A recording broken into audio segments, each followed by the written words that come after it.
Nasrallah Malik साहब, बहुत शुक्रिया आपके वक्त का। आपने देखा कि एक के बाद एक अहम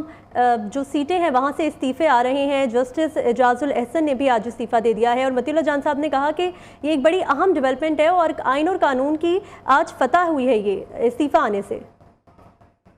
देखिए, इसमें तो कोई शक नहीं कि एक बहुत बड़ी डेवलपमेंट है कि वो जस्टिस जिन्हें अब सीनियरिटी लिस्ट के मुताबिक चीफ जस्टिस बनना था और वो मुस्ताफ़ी हो जाएं। और जैसे कि मतीउल्लाह जान साहब कह रहे थे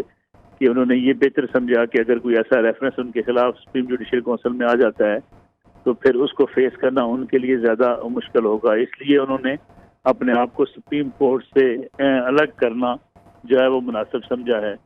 बुनियादी तौर पर जस्टिस मुज़ार अली नकवी साहब ने जब इस्तीफ़ा दिया, अगरचे उनके इस्तीफे के बाद सुप्रीम जुडिशल काउंसिल की कार्रवाई कल 11 बजे होनी है, तो गोया ये लग रहा है कि ये कार्रवाई जो है वो अपने तौर पे जारी रहेगी। लेकिन अब जो है जस्टिस एजाजुल साहब तो किसी ऐसे रेफरेंस से आने से कबल ही मुस्ताफ़ी हो गए हैं। बहुत सी चीज़ें उनकी कंट्रोवर्शियल थी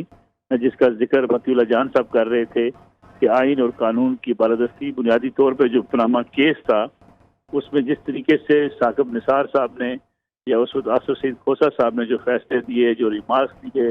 और उसके बाद जिस तरीके से ट्रायल कोर्ट के ऊपर एक मॉनिटरिंग जज को मुकर्रर किया गया, उस पर बड़ी तनकीद हुई है पाकिस्तान के अदालती फैसलों पर और उस वक्त की अदलिया की सारी इन सूरत हाल पर। तो ये तनकीद का सामना एजाजुल एहसन साहब को भी था कि जिस तरीके से उस वक्त फैसले किए गए या जिस तरीके से मॉनिटरिंग की गई उसकी शायद ही मिसाल पाकिस्तान में मिलती है पाकिस्तान की अदलिया की तारीख में। तो एक कंट्रोवर्शियल तो वो उसी दिन से हो गए थे और साकिब निसार साहब के फैसले और खोसा साहब के जो रिमार्क्स थे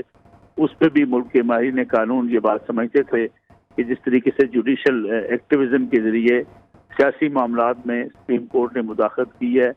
और सियासतदानों को सुप्रीम कोर्ट के जरिए निकालने की जो रवश शुरू हुई है, इसका बिल आखिर सुप्रीम कोर्ट को इट्सेल्फ नुकसान होगा और वो नुकसान आस्ता आस्ता अब सामने आना शुरू हो गया है। अदलिया से जो है मुल्क की आला तरीन अदलिया से इस तरीके से जजेस का रिजाइन करना और अदलिया के ऊपर कड़ी तनकीद होना, इस वक्त जिस किस्म की तनकीद जो है अदलिया फेस कर रही है माजी के मुकदमात के हवाले से, मौजूदा मुकदमात के हवाले से, इसकी मिसाल भी माजी में बहुत कम मिलती है। लेकिन अगर चूंकि देखा जाए तो पॉलिटिकल पोलराइजेशन इतनी बढ़ चुकी है कि किसी भी मुकदमे के हवाले से उसके मेरिट से हट के अब सियासतदान जो हैं वो महज अपनी मर्जी के मुताबिक जो फैसले चाहते हैं और अगर उनकी मर्जी के खिलाफ फैसले नहीं आते तो अब जजेस उनके निशाने पर हैं, अदलिया उनके निशाने पर है। एक कम्प्लेक्स सूरत हाल है। अगरचे मतीउल्लाह जान साहब कह रहे थे कि इससे आइन और कानून की जो है हुक्मरानी हुई है, लेकिन देखना यह है कि आने वाले दिनों में क्या ये तकसीम जो है ये किस हद तक बढ़ती है। इस तकसीम को रोकने के लिए चीफ जस्टिस पाकिस्तान जस्टिस फायज ईसा अब क्या किरदार अदा करते हैं और जो तमाम स्टेक होल्डर्स हैं जो खासतौर पर सियासी जमातें हैं वो इन इस्तीफों के हवाले से या सियासतदानों के हवाले से जो फैसले आते हैं उन पर किस रद्द अमल का इज़हार करते हैं।